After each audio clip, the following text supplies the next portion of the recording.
Peace. It's a wonderful day out here. I decided to do this video for the mere fact of the teaching purposes.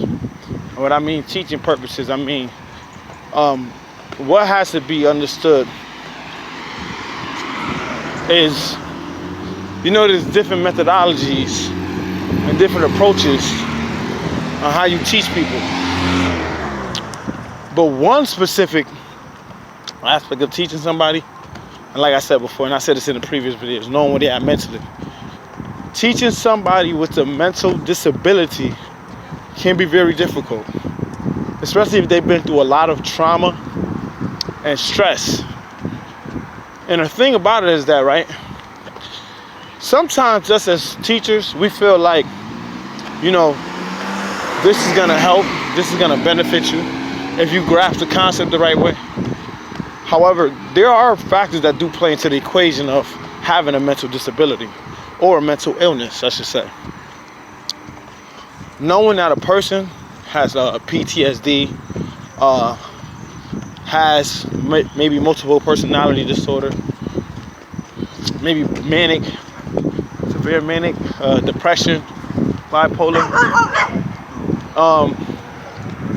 Dog's over here barking and shit. Ain't got no time for that.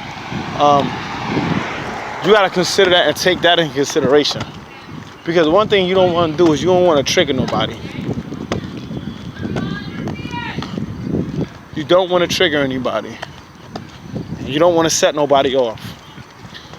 Because the reason why I say you don't want to set nobody off, because the way that you approach them when it comes to the teachings, it's based on how you respond to their questions.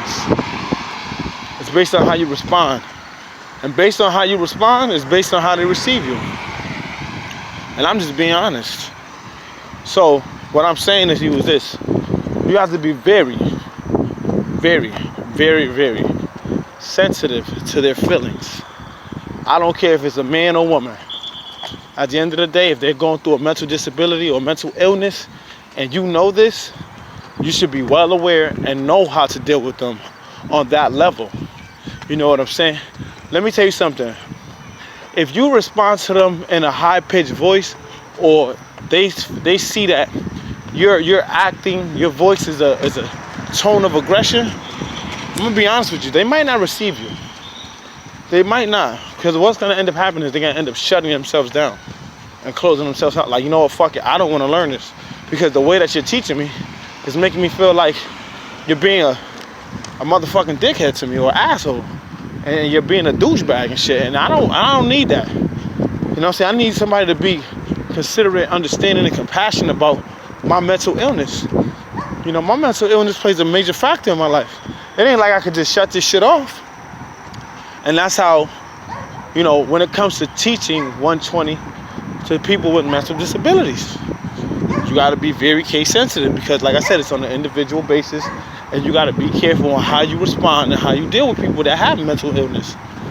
You know what I'm saying? And that's one thing that I learned.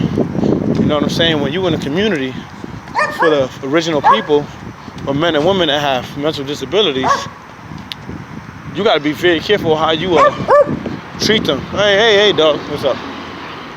You got to be careful how you treat them and how you talk to them, because they might think that you coming off mad aggressive, mad disrespectful, and everything under the sun.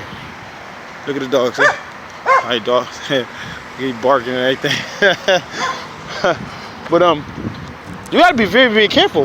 Like I said, you gotta be case sensitive, and that falls into the category of, individual basis. You have to be easy on how you teach people with mental illnesses, because I'm telling you, I'm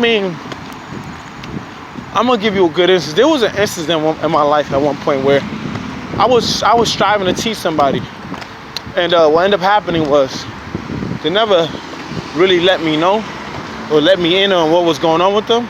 But I was somewhat picking up the vibe and the energy that there was something that was emotionally and mentally wrong with them.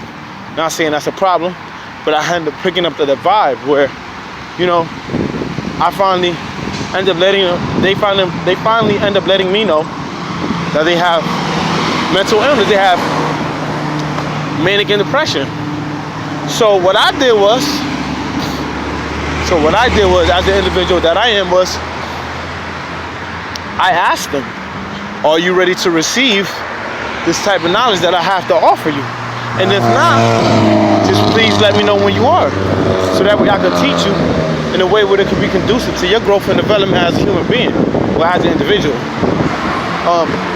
And the person end up, they end up,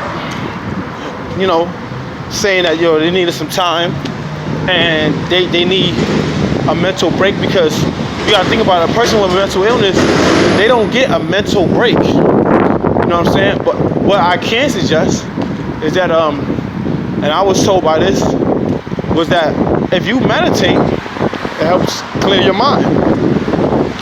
It helps relieve your mental and your emotional of so much high levels of stress that if you properly empty your mind the way that you're supposed to, as far as meditation is concerned, you'll be more at peace with yourself. If you discipline the mind, the body is gonna follow. So I just wanted to let you guys know that you gotta be careful with people with mental disabilities when it comes down to teaching, especially 120. Because let me tell you something, 120 is not a joke. 120 could enhance your mind, it can free your mind, but also it could blow your mind. And I'm gonna tell you a reason why.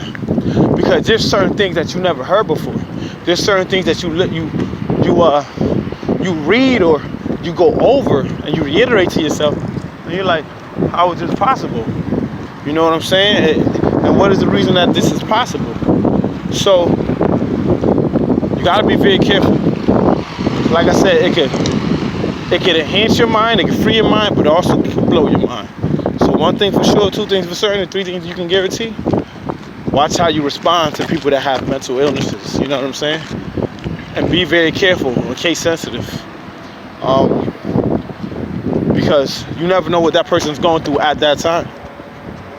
You just never know. So I ain't saying being soft as a marshmallow, but it's take their feelings more in consideration than yourself. Because even though you might be the teacher, that doesn't mean that they're not following your instructions. It just might mean that they may follow your instructions at a gradual pace. So I will that this was helpful and encouraging for all the brothers and the sisters that are willing to learn knowledge of self, even with this mental illness. Stay strong, keep moving forward, and eventually you'll get to your destination. Well, you'll get through another mile in your journey, I should say. All right? That being said, y'all have a blessed one. Stay prosperous and always be at peace.